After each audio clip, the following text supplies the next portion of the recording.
मी professor Khandagale. ही माझी Mrs ज्योती. गेले अनेक वर्ष म्हणजे 14 सालापासून तिला चालायला खूप त्रास व्हायचा. सायटिका आहे म्हणून आम्हाला बऱ्याच जणांनी सांगितलं.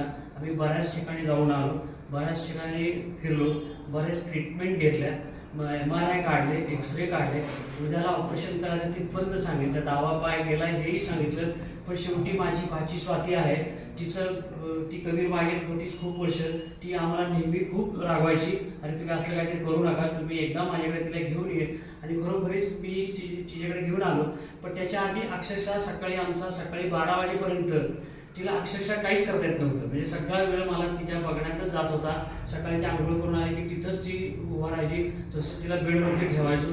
अक्षरशः 12पर्यंत ना जेवण ना चहा ना काय, 12च्या पुढे तिला थोडं बरं वाटायला लागायचं. असं आम्ही जवळजवळ काही वर्ष केलं. दुसरीकडे आम्ही ट्रीटमेंट घेतली, काही फरक पडला नाही. जेव्हा स्वातीकडे आलो तेव्हा ती बॉडीतनं अशी आपली एखादी गाडी कशी बेंड होती तशी अशी आणि अशी झाली होती, चालताना खाली वाकली होती आणि ती अशी चालायची. मी सुद्धा म्हणलं आम्ही दिसायला बऱ्यापैकी आहोत, फार सुंदर नाही पण तरी त्यातल्या त्यात चांगले आहोत. वय किती? आणि वय माझं 75 आहे, हिचं पण वय 75 आहे. ह्या वयात लोक म्हणायचे असंच होणार की अजून काय फरक तुम्ही अपेक्षा करता. पण म्हणलं एवढं चांगलं असं काय चालायचं तिने. मग जेव्हा स्वातीकडे गेलो तिने पण पाहिलं, तिला पण असं जरा वाटलं. तर ती म्हणाली तुम्हाला हे थोडंसं रोज करायलाच पाहिजे. हा व्यायाम आहे प्लस योगा आहे, तुम्ही हे जर नाही केलं तर हे अजूनही आहे ती गाडी बिघडत राहील. आणि आम्ही खरोखरीच पहिल्या महिन्यातच तिच्यात बऱ्यापैकी फरक पडला. आता 3 महिने आम्ही तिच्याकडे येतोय, पण आता 3 महिन्यात आम्ही सोलापूर, बारामती, कोल्हापूर बऱ्याच ठिकाणी प्रवास केला. सगळा दिवाळी, दसरा मधले सगळे सणवार झाले. घरातली कामं तिची प्रचंड असतात. म्हणजे आमचं एकत्र कुटुंब आहे. त्या सकाळी उठल्यापासून रांगोळी काढणं, अमुक करणं, पूजा करणं, नंतर बाकी देवाचं म्हणणं ते सगळं करतो. फक्त आम्ही चाललंय कारण स्वाती म्हणते ह्या ह्याच्यात चालायचं नाहीच आहे. हो, व्यायाम म्हणून चालायचंच नाही, बाकी तुम्ही एन्जॉय करायला चालताच आहात ऑलरेडी. सगळं ती कामं करते. सर्व पार अगदी रात्री 10-11 पर्यंत आली.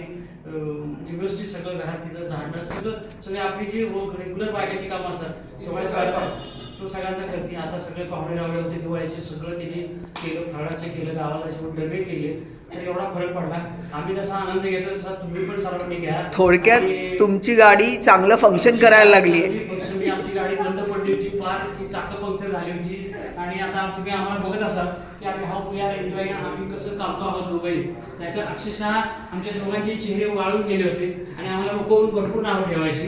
पण आम्ही हे करतो, रोज हे घरी करतो, रोज हे करायलाच पाहिजे. नाही केलं तर दुसरा गत्यंतर नाही. आमच्यासारखं राहायचं असेल तर स्वाती मध्ये या आणि हास्य मिळवा. थँक्यू.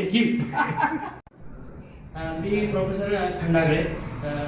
ही माझी मिसेस ज्योती. गेले अनेक वर्ष म्हणजे 14 सालापासून तिला चालायला खूप त्रास व्हायचा. सायटिका आहे म्हणून आम्हाला बऱ्याच जणांनी सांगितलं. आम्ही बऱ्याच ठिकाणी जाऊन आलो, बऱ्याच ठिकाणी फिरलो, बरेच ट्रीटमेंट घेतल्या, MRI काढले, एक्सरे काढले, उद्याला ऑपरेशन करायचं तिथपर्यंत सांगितलं, डावा पाय गेला हेही सांगितलं. पण शेवटी माझी भाची स्वाती आहे, ती कबीर मागेत होतीच खूप वर्ष. ती आम्हाला नेहमी खूप रागवायची, आणि तुम्ही असलं काहीतरी करू नका, तुम्ही एकदा माझ्याकडे तिला घेऊन ये. आणि खरोखरीच मी तिच्याकडे घेऊन आलो. पण त्याच्या आधी अक्षरशः सकाळी 12 वाजेपर्यंत तिला अक्षरशः काहीच करता येत नव्हतं. म्हणजे सगळा वेळ मला तिच्या बघण्यातच जात होता. सकाळी ती आंघोळ करून आली की तिथंच ती उभा राहायची, जसं तिला बेडवरती ठेवायचो. अक्षरशः 12पर्यंत ना जेवण ना चहा ना काय, 12च्या पुढे तिला थोडं बरं वाटायला लागायचं. असं आम्ही जवळजवळ काही वर्ष केलं. दुसरीकडे आम्ही ट्रीटमेंट घेतली, काही फरक पडला नाही. जेव्हा स्वातीकडे आलो तेव्हा ती बॉडीतनं अशी आपली एखादी गाडी कशी बेंड होती तशी अशी झाली होती, चालताना खाली वाकली होती आणि ती अशी चालायची. मी सुद्धा म्हणलं आम्ही दिसायला बऱ्यापैकी आहोत, फार सुंदर नाही पण तरी त्यातल्या त्यात चांगले आहोत. वय किती? आणि वय माझं 75 आहे, हिचं पण वय 75 आहे. ह्या वयात लोक म्हणायचे असंच होणार की अजून काय फरक तुम्ही अपेक्षा करता. पण म्हणलं एवढं चांगलं असं काय चालायचं तिने. मग जेव्हा स्वातीकडे गेलो तिने पण पाहिलं, तिला पण असं जरा वाटलं. तर ती म्हणाली तुम्हाला हे थोडंसं रोज करायलाच पाहिजे. हा व्यायाम आहे प्लस योगा आहे, तुम्ही हे जर नाही केलं तर हे अजूनही आहे ती गाडी बिघडत राहील. आणि आम्ही खरोखरीच पहिल्या महिन्यातच तिच्यात बऱ्यापैकी फरक पडला. आता 3 महिने आम्ही तिच्याकडे येतोय, पण आता 3 महिन्यात आम्ही सोलापूर, बारामती, कोल्हापूर बऱ्याच ठिकाणी प्रवास केला. सगळा दिवाळी, दसरा म्हटले सगळे सणवार झाले. घरातली कामं जी प्रचंड असतात, म्हणजे आमचं एकत्र कुटुंब आहे. त्या सकाळी उठल्यापासून रांगोळी काढणं, अमुक करणं, सत्यवतीची पूजा करणं, नंतर बाकी देवाचं म्हणणं ते सगळं करतो. फक्त चालायला फक्त आम्ही चालणार, कारण स्वातीच म्हणते ह्या ह्याच्यात चालायचं नाहीच आहे.